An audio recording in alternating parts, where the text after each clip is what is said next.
Hello प्यारे बच्चों, बहुत बहुत स्वागत अपने YouTube channel commerce with Sanjeev sir में। और आज मैं आपके लिए लेकर के आया हूं जल का अगला वीडियो, जो है जल के लाभ। इससे पहले विशेषताएं आपने देखी थी और अर्थ देखा था। अगर वो ना देखा हो तो आप देख लीजिए और जुड़ जाइएगा, क्योंकि हम आपके लिए ऐसा कंटेंट लेकर के आ रहे हैं जो आपको कहीं नहीं मिलेगा। अगर आपके पास में बुक हो, किसी टीचर ने पढ़ाया हो, कहीं से आपने देखा हो, देखिए इतनी हेडिंग्स आपके लिए नहीं मिलेंगी। जल रोजनामचा या जल के मैंने लाभ बताए हैं और यहां पर कितने, मैंने 12 पूरे लाभ बताए हैं आपके लिए। तो समझ लो इतना अच्छा कंटेंट हमारे चैनल के अलावा कहीं नहीं मिलेगा। किताब से अगर पढ़ोगे जल्दी याद नहीं होगा, लेकिन हमारे चैनल पे आप देखोगे तुरंत याद हो जाएगा। ना याद हो तो लाइक के बराबर में डिसलाइक का बटन है, तुरंत उसे दबाइए और कमेंट भी करिए कि आपका पढ़ाया हुआ कुछ समझ में नहीं आया। अगर पढ़ाया हुआ समझ में आया हो तो जरूर हमारे चैनल पे ये कमेंट करिए कि सर जी आप बहुत अच्छा पढ़ाते हो और हमें आपका पढ़ाया हुआ समझ में आ रहा है, जिससे हम समझ सकें कि आपके लिए और क्या हम इंप्रूव करके लाएं। लेकिन मैं बता दूं कि आपको टॉपर बना के छोड़ूंगा।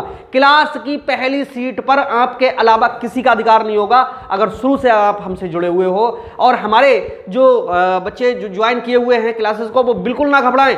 उनके लिए पीडीएफ नोट्स और वो सब मैंने अभी से देना शुरू कर दिया। क्यों दे दिया है? जब तक और लोगों का एडमिशन हो तब तक आप टॉप पर पहुंच चुके हो, तो घबराने की जरूरत नहीं है, बस जुड़ने की जरूरत है। लग जाओ। मुझे मात्र आपके 30 से 35 मिनट डेली चाहिए होंगे। 30 से 35 मिनट में ही अगर कॉमर्स का मास्टर ना बना दिया तो शिकायत हमसे करिएगा। आइए शुरू करते हैं। देखो कक्षा 11 में बही खाता और लेखा शास्त्र जनरल जरूर आएगा। 3 दिन के अंदर जनरल सिखाने की गारंटी है। 3 दिन के अंदर जनरल आप सीखोगे, 100% सीखोगे। कैसे सीखोगे वो आगे ट्रिक आपके लिए बताएंगे। ओके, और कहीं पर भी ये चैप्टर गलत नहीं हो सकता, बहुत मोस्ट इंपॉर्टेंट है, हर एग्जाम में जरूर मिलेगा। और यहां पर मैं बता दूं रोज नामचा या जनरल का अर्थ इससे पहले क्लियर हो चुका है, लेकिन आज संक्षेप में एक लाइन बताऊंगा, तुरंत आप समझ जाओगे। देखो क्या होता है जनरल। जनरल की जो उत्पत्ति है वो फ्रेंच भाषा के जोड़ शब्द से हुई है। जोड़ का मतलब क्या होता है? डे बुक या डायरी से। तो ऐसे समझ लो किसी भी व्यापार में सुबह से लेकर शाम तक जितने लेन देन होते हैं उन लेन देनों को एक क्रमबद्ध रूप से लिखना, किसके? जर्नल एंट्री के द्वारा। यही चीज हमारी क्या कहलाती है? जर्नल कहलाती है। जर्नल दोहरा लेखा प्रणाली पर आधारित है और जर्नल के द्वारा हम बहुत कुछ छल कपट इत्यादि को रोक सकते हैं, गड़बड़ी को रोक सकते हैं, और इससे हमें गणितीय शुद्धता का पता चलता है। एक बहुविकल्पीय बहुत पूछा जाता है बच्चों, और वो बहुविकल्पीय क्या पूछा जाता है? क्या क्या रोजनामचा भी गणितीय शुद्धता का अंतिम प्रमाण है? जी नहीं, ना तलपट है और ना रोजनामचा है। इस चीज का भी आप विशेष ध्यान रखेंगे। तो आइए अब शुरू करते हैं रोजनामचा या जनरल के लाभ। तो आइए स्टार्ट करते हैं। बहुत ही इंपॉर्टेंट वीडियो है और इसमें मैंने 12 हेडिंग्स यहां पर रखी हैं। ओके, आपको बुक्स में 6-7 हेडिंग से ज्यादा नहीं मिलेंगी। और जब आप इन हेडिंग्स को एक बार पढ़ोगे तो आपको जब इतनी ज्यादा हेडिंग मिल रही है तो आपका लिखना जो एग्जाम में होगा तो वो सबसे अच्छा दिखेगा। क्यों दिखेगा? क्योंकि और बच्चों की अपेक्षा आपके पास में मैटर अच्छा होगा, कंटेंट अच्छा होगा। ओके, और इनके जो नोट्स हैं वो आपके लिए व्हाट्सएप नंबर के थ्रू मिल जाएंगे। 9719981101। ये ऑफिस का व्हाट्सएप है, इस पर अपना नाम, एड्रेस और क्लास भेज करके ये नोट्स आप ले सकते हो। फ्री है एकदम, कोई चार्ज नहीं है। ओके, तो आइए समझाते हैं आपके लिए, स्टार्ट करते हैं। देखो सबसे पहले मैं बताऊं कि रोजनामचा या जर्नल के लाभ लिखने से पहले इसके बारे में थोड़ा सा समझना बहुत जरूरी है। रोजनामचा या जर्नल दोहरा लेखा जो पद्धति है उस पर आधारित है, डेबिट क्रेडिट पर आधारित है। क्या होता है कि जब किसी बिजनेस में सुबह से लेकर के शाम तक जितने भी लेन देन होते हैं किसी व्यापारी द्वारा याद नहीं रखे जा सकते। उन जो लेन देन हैं उनको एक व्यवस्थित क्रम देने के लिए, भविष्य की जरूरतों को पूरा करने के लिए क्या होता है, पहले एक रफ या स्मरण पुस्तिका में लिख लिया जाता है और उस पुस्तिका से जर्नल एंट्री कर दी जाती है। ऐसा इसलिए करते हैं कि जर्नल एंट्री अगर किसी की छूट जाए तो स्मरण पुस्तिका देख करके उसको संभाला जा सकता है। ओके, तो 2 जगह पर लेखा हो गया, ठीक।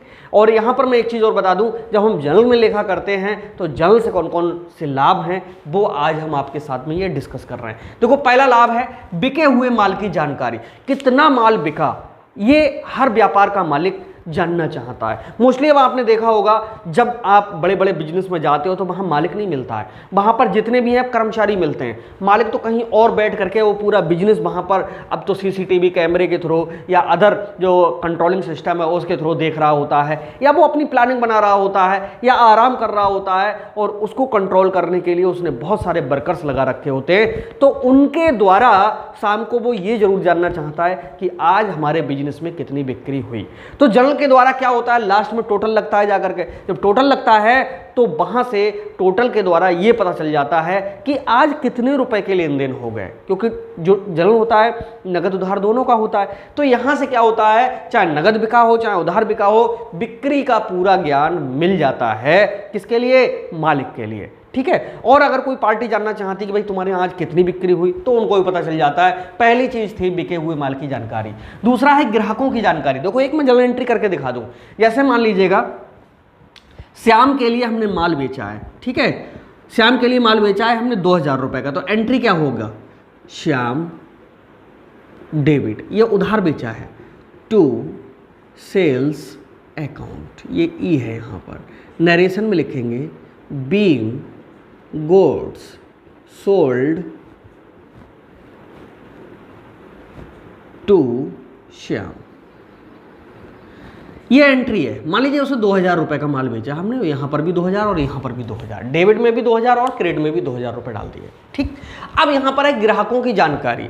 अब जो संक्षिप्त यहाँ पर विवरण है वो देखो कह रहा है कि being goods sold to Shyam, Shyam को हमने उधार माल बेचा है, ठीक है। अब यहाँ पर उधार लिखा जरूर नहीं है, लेकिन जब नाम आ गया यहाँ श्याम डेबिट हो गया तो समझ लो ये उधार है। अगर इसी को हम नगद बेचते तो एंट्री क्या होती, तो होती cash account debit to sales account, और नरेशन में बीइंग गुड्स सोल्ड, बस इतनी सी होती है नरेशन।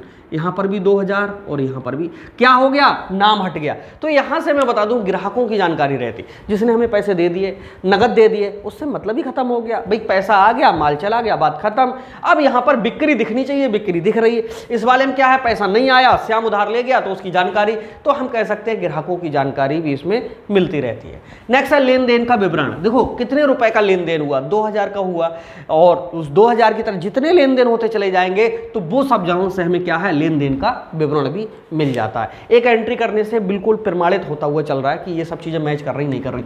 लेन देन की सत्यता, लेन देन की सत्यता का मतलब यहां पर है कि ये लेन देन हुआ भी या नहीं भी हुआ। अब इसके लिए मैं बता दूं, जब सीरियल नंबर डालते हुए चले जाते हैं डेट वाइज 1 2 3 4 5 6 7 8 9 एंट्रियां होती हुई चली जाती हैं, इस तरह से क्या होता है, अगर बीच में किसी को शामिल करना चाहोगे तो नहीं हो सकता। क्यों नहीं हो सकता, क्योंकि कटिंग थोड़ी नहीं होगा, जनरल का बाद में टोटल हो जाएगा, ठीक है। तो यहां पर मैं बताऊं कि जब जनरल का टोटल हो जाएगा तो जाहिर सी बात है कि टोटल में कटिंग तो होगी नहीं, तो इसलिए लेन देन की क्या सत्यता का भी पता चलता है किससे, जनरल का। ये भी इसका बड़ा लाभ है। 4 लाभ अभी हमने देखे, बिके माल की जानकारी का पहला लाभ, दूसरा ग्राहकों की जानकारी पूरी मिलती है, लेन देन का विवरण यहां पर आपने देखा, और अगला लेन देन की सत्यता यानी सही है या नहीं है। अगला है लोच का गुण। ये लोच का गुण बहुत इंपॉर्टेंट है, इस पर मैं स्टार बना दूं। ये आपको बीओ में भी मिलेगा और अकाउंट्स में भी मिलेगा, बैंकिंग में मिला। लोच का मतलब क्या होता है, व्यापार जितना बढ़ता चला जाए उतने आपके खाते बढ़ते हुए चले जाएं, मतलब ब्रॉड होते हुए चले जाएं, ठीक है। और व्यापार अगर मतलब ग्राहक कमाने लगे तो कम स्थान पे हम इसको निपटा लें, तो इसी को हम लोच का गुण कहते हैं। तो जनरल एक ऐसा तरीका है जिसके द्वारा जितने लेन देन होंगे अगले पेज नेक्स्ट पेज पे ट्रांसफर होता चला जाएगा। कम लेन देन होंगे तो एक पेज में अगर आ रहा तो एक पेज में होता हुआ चला जाएगा, तो कोई दिक्कत ही नहीं है। तो इसमें लोच का गुण होता है। लोच का मतलब है जितना चाहो बढ़ा लो, जितना चाहो घटा लो। अंग्रेजी में इसके लिए इलास्टिसिटी कहते हैं। नेक्स्ट है गणितीय शुद्धता की जानकारी। गणितीय शुद्धता की जानकारी इसलिए रहती है यहाँ पर क्योंकि दोनों ओर डेबिट और क्रेडिट में जो टोटल होता है कैसा होता है, बराबर होता है। ये तो चेक नहीं हो पाता कि हाँ श्याम की जगह पर घनश्याम लिख जाए या राम लिख जाए या रहीम लिख जाए, ये तो चेक नहीं हो पाएगा, लेकिन इधर की जो अमाउंट है वो चेक हो जाती है, इसलिए इसको कहते हैं गणितीय शुद्धता की जानकारी। तो जल्द से हमें गणितीय शुद्धता की 100% जानकारी तो नहीं मिल सकती है, लेकिन मोस्टली जानकारी हमें मिल जाती है। अच्छा 100% के लिए हम क्यों नहीं कह रहे हैं, क्योंकि तलपट अंतिम शुद्धता का प्रमाण नहीं है। इससे क्या है कि एक अनुमान लग जाता है कि हाँ जो लेखांकन किया गया है वो कैसा होगा, ठीक होगा, ओके। और अंतिम शुद्धता की जानकारी मिलती है अंतिम खाते से, ठीक है। अगला है न्यायालय में मान्यता, और सबसे अच्छा लाभ इसका ये भी है कि न्यायालय में भी ये मान्य है। और यही सारी हेडिंग्स देखिए, विशेषताओं में भी 1-2 आपको मिलेंगी, तो वहाँ कंफ्यूज मत होना। लाभ की बात कर रहे हैं तो लाभ के उद्देश्य से देखेंगे, वहाँ विशेषताओं को हम पढ़ रहे थे तो विशेषताएं के उद्देश्य से देखेंगे। न्यायालय में मान्यता, कोर्ट भी इसके लिए मान्य करता है। क्यों कोर्ट मान्य करता है, क्योंकि एक सिस्टम से बना हुआ होता है, इसमें टोटल लगा हुआ होता है। जो भी ट्रांजेक्शन किए हुए हैं इसमें, उन ट्रांजेक्शंस के द्वारा ही अंत में जाकर के खाता बही बनती है जाकर के। तो भाई ये गड़बड़ तो खाता बही गड़बड़, फिर अंतिम खाता ही मैच नहीं करेंगे। तो कहने का मतलब है जर्नल ही एक ऐसी चीज है जहां से आगे क्या लेखांकन बनता है, इसलिए न्यायालय भी इसके लिए क्या देता है, मान्यता देता है। नेक्स्ट है गलती होने की कम संभावना। देखो गलती होने की कम संभावना का लाभ इसलिए यहाँ पर यहाँ है क्योंकि जो जर्नल बनाया जाता है या रोजनामचा तैयार किया जाता है वो स्मरण बही से तैयार किया जाता है। जो पुस्तिका होती है जिसको हम मेमोरेंडम बुक भी कह सकते हैं, याददाश्त के लिए कह सकते हैं, तो उसमें क्या होता है कि जितने सुबह से शाम तक लेन देन हो रहे हैं वहां अकाउंटेंट तो बैठा नहीं होता है हर समय। तो वो आपने देखा होगा कि बहुत से लोग बिल काटते हैं तो उसके नीचे का पन्ना अपने पास रखते रहते हैं। तो वो सारी चीजें जब शाम को अकाउंटेंट बैठता है तो वो उन सबकी जर्नल एंट्री कर देता है, चाहे कंप्यूटर में हो चाहे किताबों में हो बुक्स में हो। ठीक है। नेक्स्ट है छल कपट को रोकना। छल कपट का मतलब होता है यहाँ पर जानबूझ करके किसी के साथ में धोखा अन्याय करना। तो ये नहीं हो सकता। भूलवश मान लीजिएगा यहाँ 200 हो गए तो अगली जगह 2000 लिखे होंगे क्योंकि डबल एंट्री सिस्टम लागू है। लेकिन अगर आप सोचो कि इसके 20,000 कर लो तो नहीं हो पाएगा। क्यों नहीं हो पाएगा? क्योंकि जितने का तुम माल ही नहीं लाए होगे दूसरी जगह से जो यहाँ पर आप बढ़ा सकोगे। ठीक है। क्योंकि प्रॉफिट का भी रेशो सबको पता होता है कि कितना हो जाएगा। तो ऐसा नहीं है 2000 के कहीं 20,000 हो जाए। तो ये छल कपट भी रोकने में सहायक है। पूरा संक्षिप्त विवरण एक स्थान पर। अब आप देख रहे हो कि ये एक जो जर्नल एंट्री है संक्षिप्त विवरण पूरा हमें मिल रहा है कि श्याम ने माल खरीदा और हमने माल बेचा और कितने रुपए का बेचा, 2000 का बेचा, किस डेट को बेचा वो डेट यहाँ पर पहले पड़ जाएगी। ठीक है। लेजर फोलियो नंबर भी इसमें एक डाला जाता है, 5 कॉलम में ये बनता है। नेक्स्ट है मतभेदों का समाधान। देखिए कभी कभी क्या होता है किसी कस्टमर्स के लिए कभी कभी थोड़ा धोखा पड़ जाता है और उसके मन में एक बात आ जाती है, अरे इतने पेमेंट हमारे और कैसे हो गया। तो ऐसी स्थिति में उसको जब ये जर्नल दिखाते हैं तो उसके समझ में आ जाता है और उसे याद आ जाता है। कभी कभी कस्टमर भूल जाते हैं क्योंकि मानव ही तो हैं, गलती तो किसी से हो सकती है। ऐसी कंडीशन में जब कस्टमर्स भूल जाएं और उनके लिए याद ना रहे कि हमारा लेन देन कितना था तो जर्नल दिखा करके उनको ये समझा दिया जाता है कि देखिए ये आपका क्या है, लेन देन है और इसको निपटाना है। नेक्स्ट है मतभेदों का समाधान के बाद में भविष्य का अनुमान। और भविष्य का जो अनुमान है वो ये कि जब जर्नल के द्वारा ये पता चलता रहता है कि बिक्री हमारी लगातार बढ़ती चली जा रही, लगातार बढ़ती चली जा रही, तो इसका मतलब आने वाले समय में बिक्री बढ़ेगी घटेगी नहीं। ठीक है। और लगातार अगर घटती चली जा रही इसका मतलब है कि कम मात्रा में माल मंगाना है क्योंकि बिकेगा माल बहुत कम। तो ये क्या होता है, भविष्य का अनुमान होता है जो जर्नल से सीधे सीधे हमें मिल जाता है। जर्नल जो है बहुत इंपॉर्टेंट है, एक इंपॉर्टेंट चैप्टर है और इसकी जो हेडिंग्स हैं आपने देखी बिल्कुल ईजी लैंग्वेज में थी।